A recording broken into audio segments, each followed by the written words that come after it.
سلام بیننده ارجمند، با اخبار امروز شنبه 6 فوریه من طاهری سفر شما را از استودیوی رادیو آزادی از پراگ همراهی میکنم. امروز در برنامه یک مادر از شهر دوشنبه از مقامات تاجیکستان میخواهد دختر و 4 نبیرش را از عراق جنگ زده برگردانند. عین زمان در شهر رقه عراق مردم از عاقبت‌های بیدادگری جنگجویان گروه به نام دولت اسلامی رنج میکشند. دیروز یک قایق بزرگتری که حامل ماشین ها و اشیاء روزگار بود غرق شده کمش 20 نفر و از جمله زنان و کودکان را به هلاکت رساند. مقامات دادگاه عالی اقتصادی میگویند هیچ یکی از کارمندانشان را مجبور نکردند برای ساختن میدانچه ورزشی در دوشنبه پول بدهند. یگان نفر به طور منفی قبول هم نکرده است. تفصیل خبرها. مقامات کلاب میگویند جسدی به داراویخته یک دختر 17 ساله را پیدا کردند. در شعبه امور داخلی شهر روز 6 فوریه بر رادیو آزادی گفتند جسد دختر را در خانه‌شان در دهه سری چشمه روز 5 فوریه یافتند و به احتمال زیاد او خودکشی کرده است. دختر برای والدانش نامه گذاشته، در آن گفته است که به راهی دور می رود. انگیزه‌های خودکشی دختر نابالغ معلوم نیست، ولی زورآوری در خانواده و ناامیدی از سبب‌های اصلی خودکشی در تاجیکستان خوانده می شود.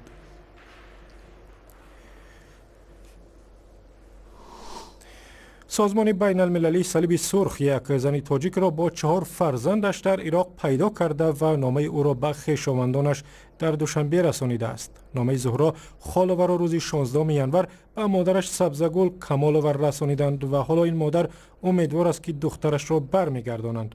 زهرا خالوه را ظاهرا شوهرش از راه فریب به عراق برده و خودش نیز در جنگ ها کشته شده است. برادر دختر نیز با نیت برگردانیدن خواهر به عراق رفته و آنجا ناپدید شده است. سبزگل کمالوه درباره رفتن دخترش به سوریه بر رادیو آزادی چنین نقل کرد. شوهرش چندین سال در همون راسته قطعی بچم کار میکردن. بعد این دیگه جو رفتسون کجای در قطعی می داماد و خودم چه خیلی کردن که گفتم از هم سر دادم من دلش سوخت از فهمیده است همین بچه کو فهمیده که همین خیلی زنی هست در تاجیکستان که کودکش مایوبای ندارن که پوله که یاردن کنن کودکا لیچینی کنن.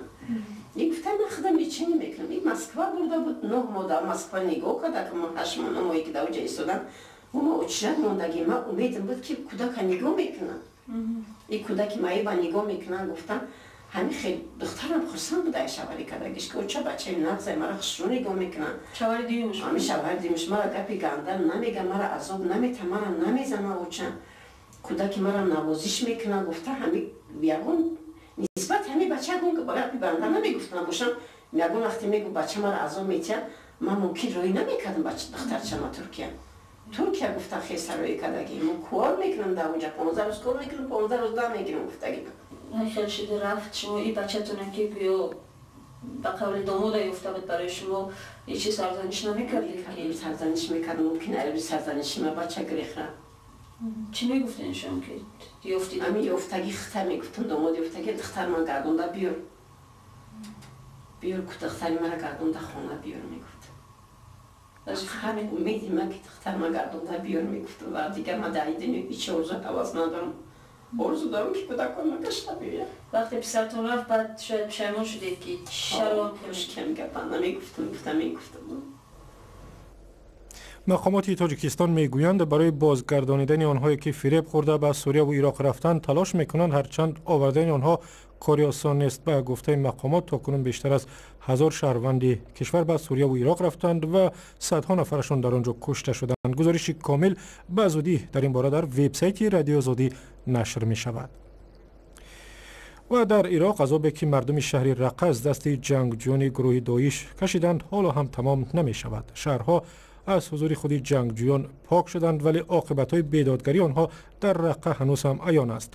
راه و پل‌های ویران و خدمات اجتماعی از کار مانده زندگی سخت مردم رقه را باز هم سخت‌تر کرده است. همکارم ساجده میرزا گزارش می‌دهد.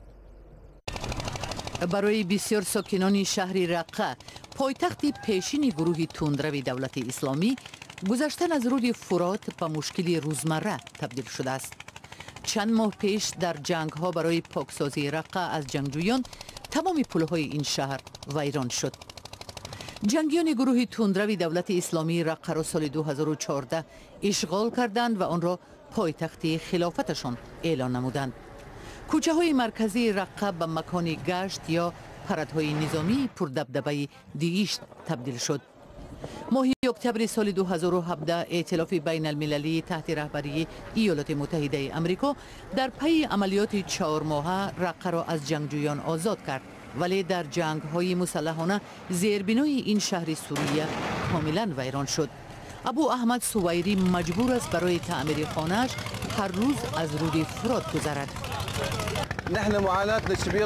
ما در شهر رقه چنان اذیت میکشیم که اهل عالم تصور آن را ندارد. ما در منطقه شامیه ساحلی فرات به سر میبریم. مجبور هستیم که هر روز به ساحل مقابل فرات گذشته در آن سوی رقه خانه‌هایمان را برای زیست تعمیر کنیم. ما هر صبح توسط قایق‌ها به ساحل مقابل گذشته بعد نصف روزی باز از همان طرف برمیگردیم. در جنگ تمام پل‌ها ویران شدند. پل‌ها را تخریب کردند و کسی در فکر تعمیر آن نیست. دیروز یک قایق بزرگتری که حامل ماشین‌ها و اشیاء روزگار بود غرق شده کمش 20 نفر و از جمله زنان و کودکان را به هلاکت رساند. با استفاده از قایق‌های لرزان صدها ساکن رقه اشیا و اسکنه خود را از بالای رود فرات انتقال می‌دهند. قیمت یک طرف راه از فراز رود تخمیناً 500 لیره یا $1 آمریکایی است، ولی بعضاً این راه به قیمت جان مردم آواره انجام می‌شود. 2 روز پیش قایق غرق شد و کمش 10 کس همش کودکان را به هلاکت رساند. مثل آن که ما در اروپا می‌بینیم. وقتی پناهجویان در راه به اروپا غرق می شوند، امروز در رقه هم همین گونه وفات می کنند. این شرمندگی است. شورای نو تأسیس رقه در روبروی وظیفه های زیادی قرار دارد. بعضی اعضای این نهاد میگویند ائتلاف بین المللی به آنها وعده داد که برای احیای زیربنا، مکتب و شفاخانه ها و نظام تأمین برق رقه سالانه تا $10 میلیون مصرف خواهد کرد. ساکنان هشدار می‌دهند که اگر وضع به زودی دیگر نشود، در این شهری که زمان 200,000 اهالی داشت، سر زدن اعتراض‌های مردم بی خانه و در از احتمال دور نخواهد بود. برمیگردیم به تاجیکستان. دادگاه عالی اقتصادی تاجیکستان میگوید هیچگاه از کارمندانش طلب نکرده است از حساب معاش خود برای بنیاد یک میدانچه ورزشی در دوشنبه پول جمع کنند. قبلا گزارش‌هایی بود که گویا رهبران دادگاه خواستند جهت اجرای دستور برای آبادانی پایتخت تاجیکستان کارمندان دادگاه پول جمع بیارند، ولی دستور کارمندان را ناراضی کرده است. شادمان یتیم گزارش می‌دهد. دادگاه عالی اقتصادی برای ساختمان میدانچه‌های ورزشی در شهر دوشنبه از کارمندانش مجبوری مبلغ جمع نکرده است، گفت رئیس دادگاه عالی اقتصادی تاجیکستان 5 فوریه در شهر دوشنبه. قبلا گفته میشد رئیس دادگاه عالی اقتصادی تاجیکستان همه سودیه‌ها را موظف کرده است برای ساختمان میدانچه ورزشی در شهر دوشنبه 18,000 سامانی پول سپارند. رهبریت دادگاه عالی اقتصادی سهمگذاری در میدانچه ورزشی را که در محله 33 دوشنبه کارمندان این نهاد می‌سازند تصمیم اختیاری می‌دانند و میگویند کسی را مجبور نکردند. اون نوآوری‌هایی که در سود عالی اقتصادی راه اندازی کردید یگان نفر به طور منفی قبول هم نکرده است.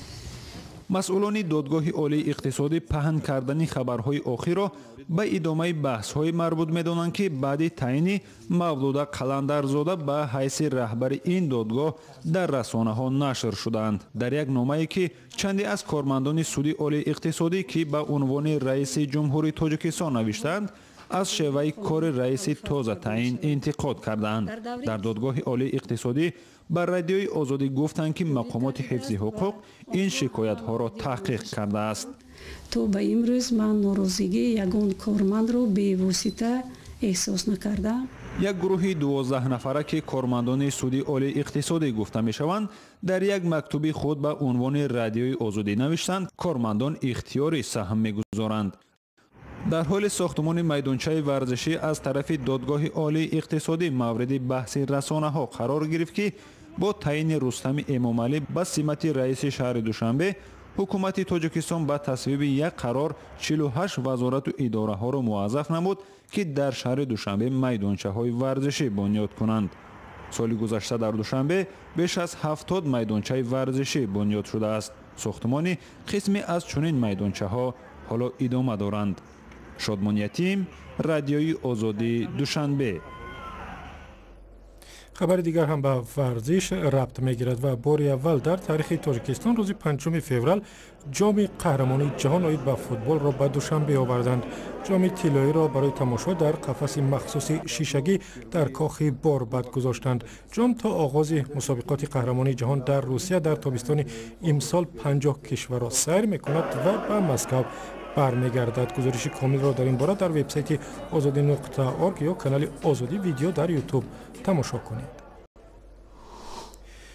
در تاجیکستان سال 2017 27 جفت هر روز از هم جدا می شدند. مقامات وزارت عدلیه چند پیش گفتند که سال گذشته بیشتر از 10,000 عائله در تاجیکستان از هم جدا شدند که در مقایسه با سال 2016 بسیار زیاد است. مهاجرت کاری که جفتها را از هم دور نگه می دارد، نکاح‌های برمحل و هم مشکلات اجتماعی و زورآوری بعضاً سبب‌های جنجال‌های خانوادگی و همین گونه جدا شدن عائله‌ها نامیده شده است و یکی از سبب‌های دیگر که عائله‌ها را پراکنده می‌کند نداشتن فرزند به حساب می‌رود.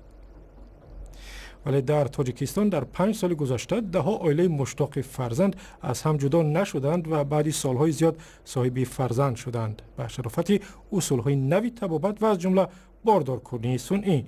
اما هزاران خانواده دیگر هستند که به قول تاجیکان به خاک پای کودک زارند اما پول ندارند که به شفاخانه‌های معاصر مراجعت کنند و صاحب فرزند شوند.